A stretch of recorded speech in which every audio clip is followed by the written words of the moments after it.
say? I mean, look, very hard choice. Certainly, when they're down to the last few contestants, but fantastic contestants. They're all lovely. Miss Universe people, Jonas, Voltaire, Ara, everybody's fantastic. Really, really lovely. I've loved the experience, and I hope that it's the first of many, hopefully, that I can be involved in.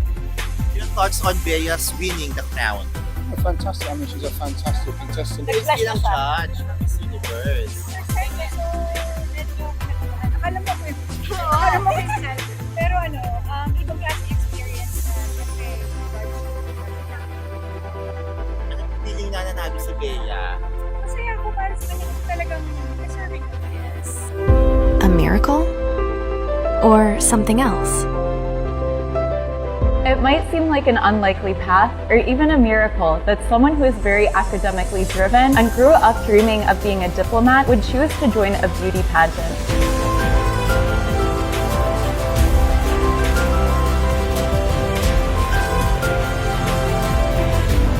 However, I deliberately chose Miss Universe Philippines because I view it as an opportunity to uplift all Filipinos and promote our culture and heritage universally.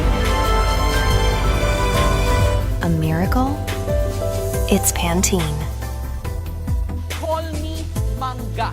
Yan po ang diretsong sagot ni Miss Universe Philippines 2026, Bea Milian Windorski. Sa mga pumupuna sa hugis ng kanyang baba, may patutsada rin siya sa mga toxic na pageant fans. Nasa frontline ng balitang yan, si MJ Marfort. People call me manga because of my face shape, but mangoes are my favorite fruit. So okay, go on, call me manga. Clock it, Gen Z Queen! Call me Mangga! Yan ang hamon ni Miss Universe Philippines 2026 Bea Milian Windorski sa mga mema na toxic pageant fans online. Sa kwento niya sa atin sa The Long Take interview ng One News, hindi raw siya bothered. Umani na ng papuri at paghanga ang bagong reyna dahil sa kanyang no-holds-barred na nandalago ng mic na mga sagot. Sabi nga ng ilang netizens, mas Pinoy pa raw si Bea kesa sa bashers niya. Ano yung mga Filipino values na in-instill sa'yo ng mommy mo? I would say being koripot. Value po! Gusto ko yun! Gano'n kakakuripot? Up until I Oo nga, won Ilocano. Miss Universe Philippines, I would angkas everywhere to save money, especially in the middle of a fuel crisis. Oo. I really was trying to find those ways to save some money. My electricity bill is through the roof right now. Oh, So yeah. unfortunately, I can't angkas anymore. But I still save in other ways. I love to cook at home. At eto pa nga, iba rin ang lalim niya pagdating sa usapin ng national issues gaya ng korupsyon. At the core of everything I do is promoting the fact that we as Filipinos deserve better. Because our country, we're not a poor country. We have everything we need, but we need fairness, we need transparency. Iba rin talaga ang Queen Bee. Panoorin ang full interview ni Bea Milian Windorski sa One News YouTube page at ngayong Biyernes sa One News sa Signal. Abangan din ang red carpet homecoming niya with kapatid employees at ang pagbisita niya sa Dawarkad sa Itbulaga. Nagbabalita mula sa Frontline, MJ Marfort. So mga kapolitika, yun po yung mga random videos update ni Bea Milian dito matapos nga na manalo siya bilang Miss Universe Philippines 2026. So compilation mga kapolitika yung mga videos ni Bea Milian ilang araw matapos yung kanyang pagkapanalo dito sa MUPH 2026.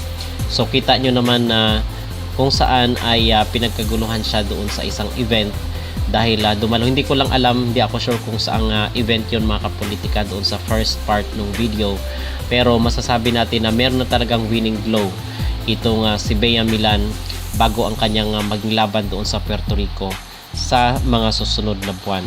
At narinig rin po natin yung sinabi ng mga hurado dito sa pagkapanalo ni Bea Milian na very deserved rin talaga niya na siya yung maging representative ng ating bansa sa international competition.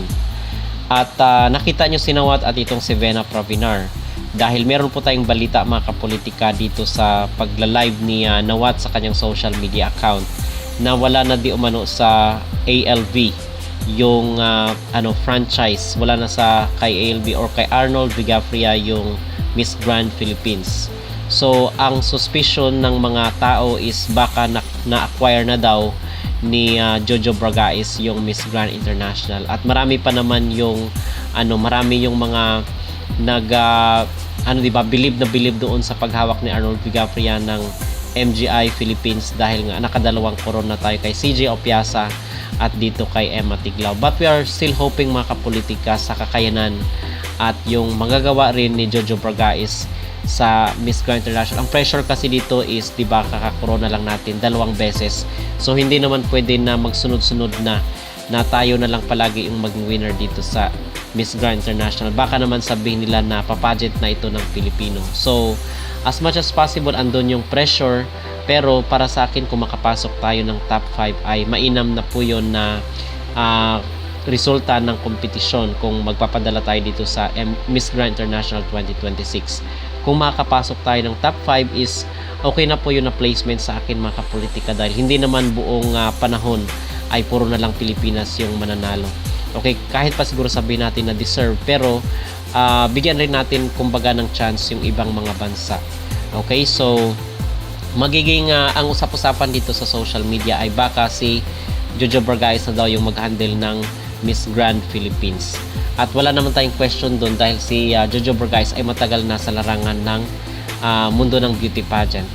So yun mga kapolitika, at in fact itong si Jojo Bragais ay isa sa mga major sponsor ng MGI, dahil yung mga shoes na kailang sinusuot ay gawang Jojo Bragais.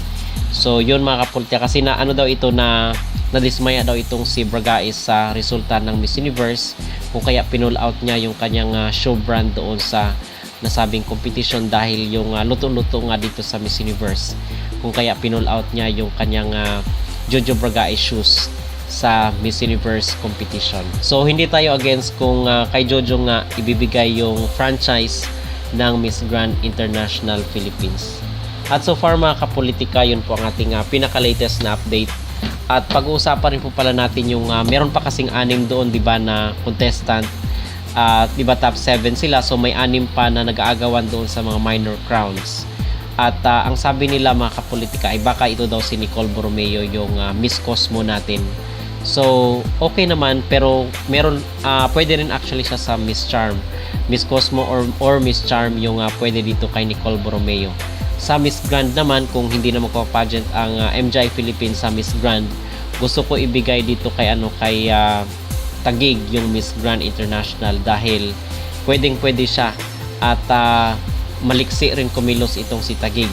Okay, gusto kasi nila ibibigay daw dito kay Alison Hetland, pero parang hindi pang Miss Grand itong si Alison. Parang bagay siya doon sa supranational.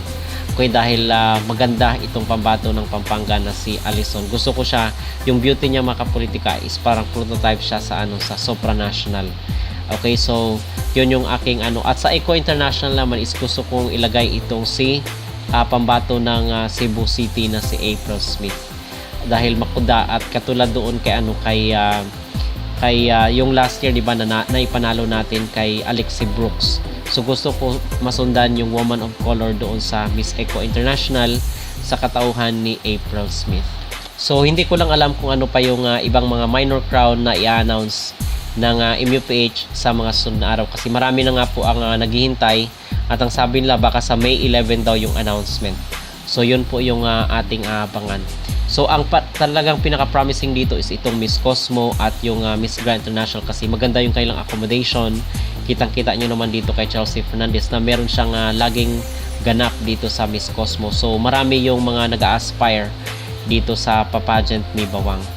Okay, so yun mga kapolitika ang ating pinaka-latest na issue. Ano po ang inyong masasabi dito sa mga reaksyon ng Latinos, reaksyon ng mga judges, at yung mga minor crowns? Sino-sino yung gusto nyo na koronahan ng MUPH organization? Mag-comment down below, at huwag kalimutang mag-like at mag-subscribe na rin kayo para updated kayo sa ating mga latest issue.